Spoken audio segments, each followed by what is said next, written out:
afterwards. But first of all, just welcome to Upton Park, the worst kept secret, I think, in British sport over the last day or two, but confirmation. David Haye against Derek Chisora on July the 14th, licensed to thrill.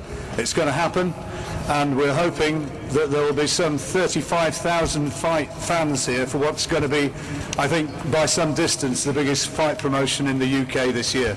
Sponsored by The Sun and Rainham Steel, and we thank them very much for their support. We're confident there's going to be a crowd. The promotion is actually being put on by Box Nation in association with Team Sauerland and Haymaker. We had a great weekend for Box Nation with the Mayweather fight last weekend, and a terrific show from Germany as well. And to be able to announce this a matter of days later shows just how well the channel is going, and we're confident that it will be a tremendous success. The fighters are being licensed, as you've probably read, and it is correct, they're being licensed by the Luxembourg Federation. And before I throw it open to everybody just to say the questions, speak to the questions as you wish, I should introduce who's actually here. On the far end of the table to my left, Chris Mayer, representing Sauerland Events. Alongside him, Francis Warren, who is manager of Derek Chisora, and then we've got Del Boy himself, and of course his manager, Frank Warren. On this side, on my far right, we've got Bruce Baker, who's chairman of the Professional Boxing Promoters Association, and his reason for being here is that he is representing the Luxembourg Federation, and he'll be able to explain to you exactly how all that works. Alongside him, of course, is David's trainer, Adam Booth, and the Haymaker himself, David Haye. Now, afterwards, as I say, we're going to be having opportunities for one-on-one interviews for the television and radio media, and of course everything that the newspaper boys need to get. But for the time being now, we're going to throw the microphone open to the floor. So please, you've heard, and I'm sure there's a lot of opinions out there about what you might think about this. Ask the questions of the guys. There was the big showdown in Munich, which was, I think, the phony war. Now we're going to have a fight for real. So the microphones will be being passed around now, so please can you hold up your hands if you want to ask a question, indicate your affiliation, and take it from there.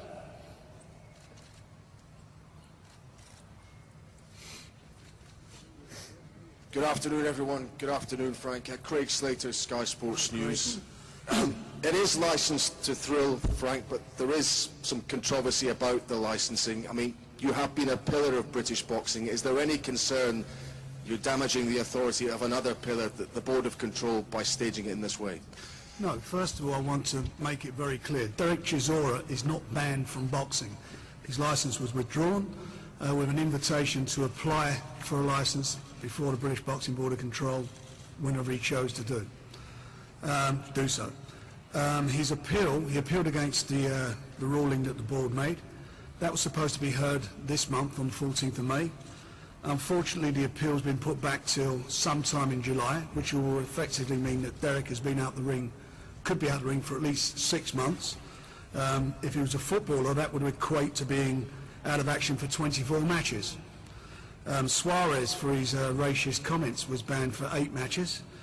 John Terry's still playing for his alleged misdemeanors, and in fact this weekend Floyd Mayweather fought in the States, knowing that he was going to prison. The fight took place. It was the board's decision to do that. At the meeting it was said that he could apply not just to the board but anywhere to box, because that's his right to do so. Since his licence being withdrawn, he's lost half of the purse that he got for Klitschko in money being withheld by the WBC and legal fees, etc. I'm not being rude when I say this. He's a professional boxer. He has no qualifications, so he can, what's he supposed to do? Sign on? The appeal, he may win the appeal. And if he wins the appeal, then it's not a problem, but we haven't got the date for it. The fact of the matter is that Luxembourg, upon what the board said, he's not banned. We approached Luxembourg and a couple of other European bodies who all agreed to license him. Luxembourg are members of the EBU, the WBC, BA, WBO and IBF. They are have the same standing as the border control. The only difference is I think they are backed by the government in Luxembourg rather than here. Obviously the thing that's being said is that this is in the UK, the fight outside the board's jurisdiction. That was the board, obviously, when they made their ruling, must have been aware of that. The board, from their part, have promoted and been involved shows outside the UK, I think in Dubai, Egypt and Portugal in the past. If you go to Germany, where Sauerland Promotions, probably the biggest boxers in mainland Germany, promote, all their shows are promoted under the Austrian governing body.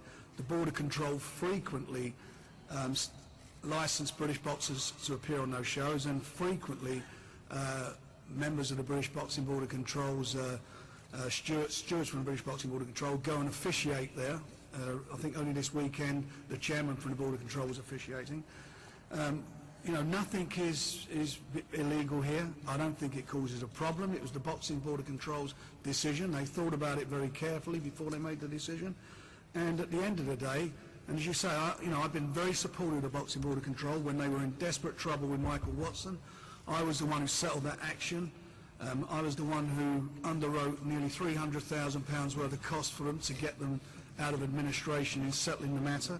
I paid for all the MRIs for 2 years when they brought that in, 2 years for all boxers. I was the only person to do that, despite some of the bleating that's gone this weekend from, and I must say this, from promoters that are affiliated to Sky, because let's get it right, there are other politics involved here.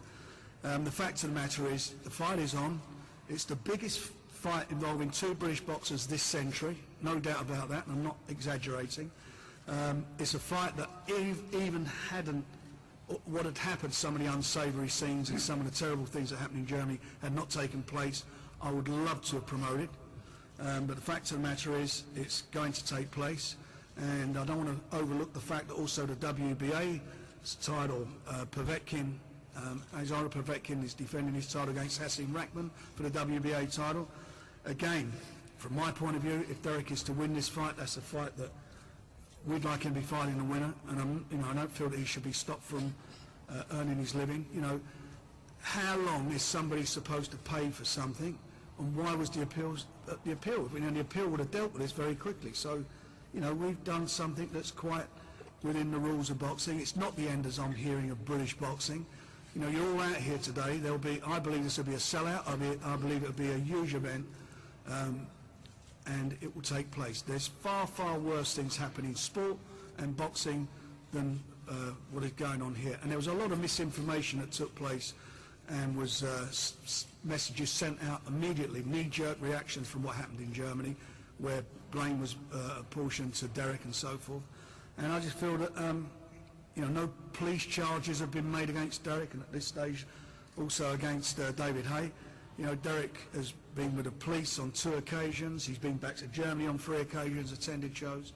That's where we are. So the fight's going on, 14th of July, here at West Ham. This place is going to be absolutely jumping, and it's going to be a great fight. Okay. If I could ask David then, you were retired, David. I saw you recently out in Malaysia. It seemed you'd only come back for a Klitschko fight. Why then are you back for this fight? I'm sure that's on everyone's mind. I always said I'd only come out of retirement for Vladimir or Vitaly Klitschko. It was only up until very recently that the idea of fighting Derek came into my mind. As far as I was concerned,